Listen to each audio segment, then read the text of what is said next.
Colleagues in government, Jessica Lappin, Micah Kellner, resident advocates like Matthew Katz, for doing such a good job in galvanizing island residents against this really horrendous and stupid plan to close a critical and vital post office.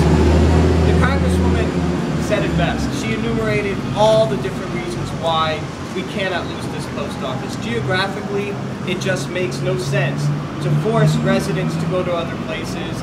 And at a time when we're trying to revitalize and grow in a smart way Roosevelt Island, this is not what we need right now.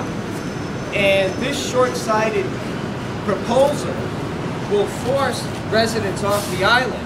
And many of them are probably going to say, well, if I have to go to the post office in Queens or Manhattan, I might as well do my grocery shopping over there. I might as well do some other things over there. And what's that going to do for the economic engine on this side? What's that going to do to the supermarkets and the small businesses on this island? So I think it's of critical importance. And I'm so grateful to all the residents who are out here that we stand united. And I know under Congresswoman Maloney's leadership, this will happen. I know it will have a good result. But we have to fight. We have to say that we need to save our post office here. Thank you.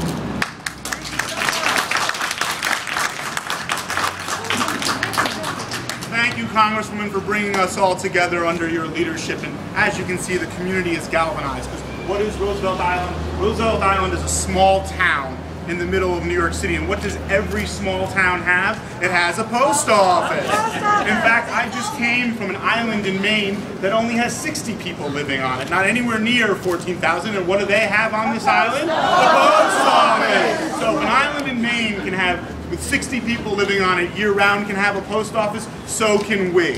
You know?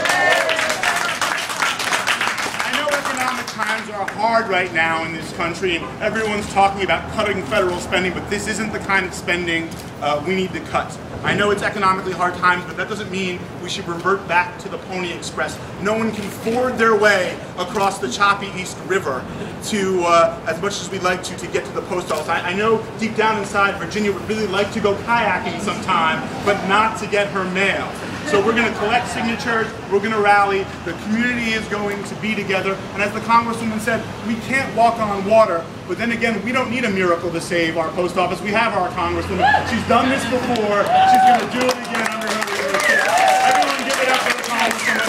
Together united, we're going to say this because our post office is part of our community. These postal workers are mailmen. People know their mailman. They know that they're going to get their mail, the important things that come to them. And that's why we need to keep our post office open. Thank you, everybody, for being here today.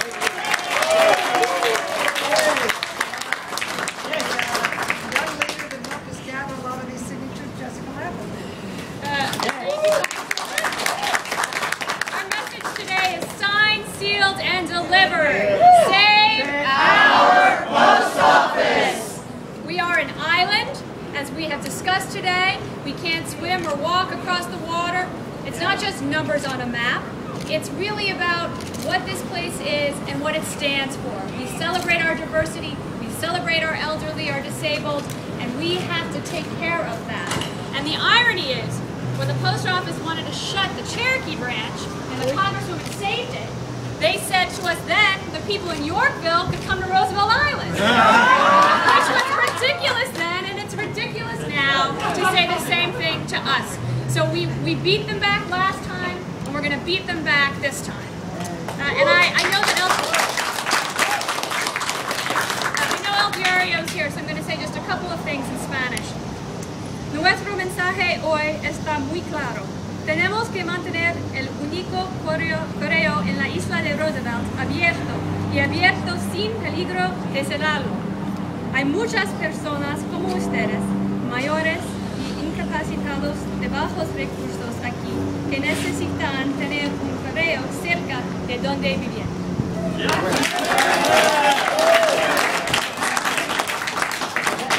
Representing the postal workers that serve us every day is Chuck Zlatkin from the American Postal Workers Union.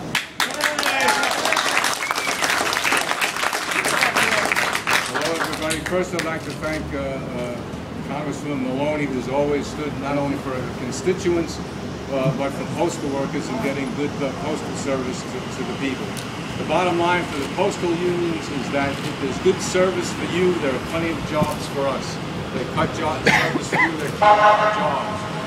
Also, I'd like to thank the elected officials who are here, but I'd also like to thank Wilfredo Romero, who's the president of the Long Island City Local. There was a demonstration out there. He's come here today with other members to show support for you. Joanne Flagler, who's the coordinating vice president of New York Metro Area Postal Union, is here as well.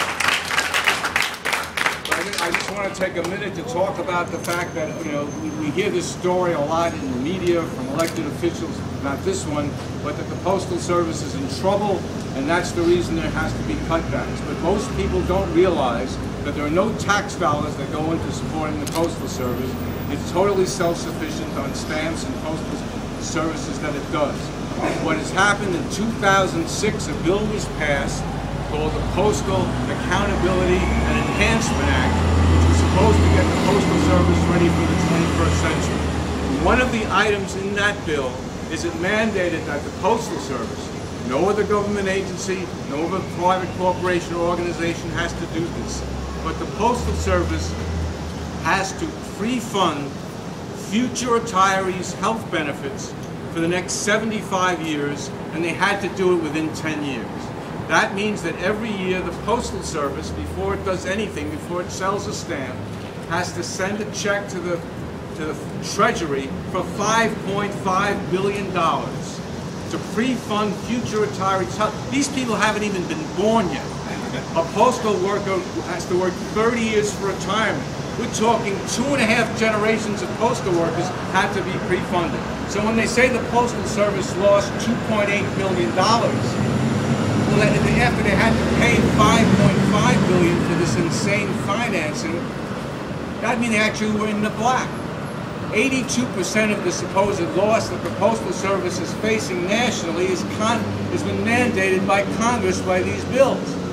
I'm not even talking about the fact that the Postal Service for decades, I mean decades, has been overfunding into civil service retirement funds. They did their own audit, the Postal Service. They said it was $75 billion. The Independent Postal Regulatory Commission did their audit. They said, oh no, it was only $50 billion. So it hasn't been that the Postal Service has been a drain on the Treasury. The Postal Service has been and is still a cash cow for the Treasury. Now they're turning around and saying to the constituents and the workers, well, that's not enough. You haven't sacrificed enough. We need to close these post offices. And then it comes down to a lot of these rallies, and who's there? It's usually elderly people, disabled people, poor people, and small business people who are hurt the most by a neighborhood post office closing. But this is happening in 3,000 post offices around the country, and none of them have to close. There's a bill, H.R. 1351. Congresswoman Maloney is a co-sponsor, along with 182 of her colleagues. We're close to that 218 mark where we have a majority. It's bipartisan support. Republicans, Democrats. This is a bill that says no cost to the taxpayer whatsoever. We just take the overpayment into civil service retirement and apply that to the liability for the future retirees' health benefits, and there's no money to the taxpayers' cost additional at all, and keep all the post offices open. Because the fact of the matter is, Article 1, Section 8 of the Constitution talks about the creation of post offices. It doesn't say anything about BlackBerry's, internet, Facebook. It's not a constitutional guarantee, but it's in the Constitution that should be a post office. So stay strong, keep fighting, the leadership of your elected officials, but understand we're all in this together. Every community has a right to have a postal service. They need it as much as you do. And we stand strong and fight and say, wait a minute, we know the truth now. The Postal Service is making money, they can afford it. No more cutbacks off our backs. We want to keep our post offices. Thank you.